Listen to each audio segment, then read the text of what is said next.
পেয়ারা সাথী ফসল হিসেবে পেঁপে দিয়েছিলাম। মোটামুটি 18-20 লাখ টাকার মতো পেঁপে বিক্রি হয়েছে। পেঁপে মাশাআল্লাহ এই সিজনেও প্রচুর ফলন। উইন্টারে এগুলো থাই 7 জাত, মাশাআল্লাহ 300-400 গ্রাম ওজন আছে মোটামুটি। প্রায় গাছে এখনো ভরপুর, কিছু পেঁপে এখনো আছে। থাই জাতের পেঁপে।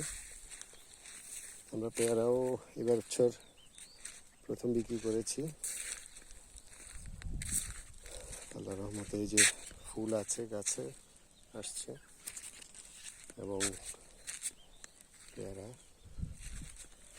আমাদের কিছু পেঁপে এখনো আছে।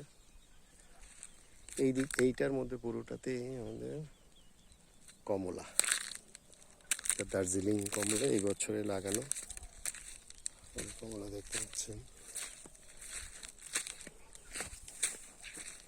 কমলা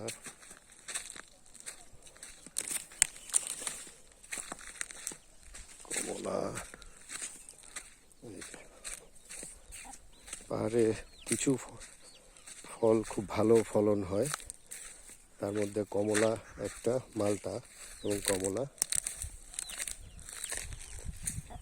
কমলা আমরা 100 কমলা দিয়েছি। কমলার পরে আমরা থাই শরীফা দিয়েছি। আল্লাহর রহমতে 6 মাস বয়স প্রায় শরীফা।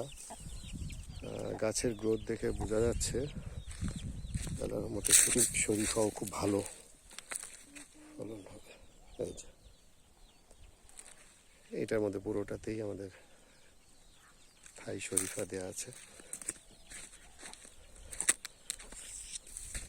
শরীফা পেঁপে পেয়ারা আল্লাহর রহমতে কি সুন্দর রং হয়েছে।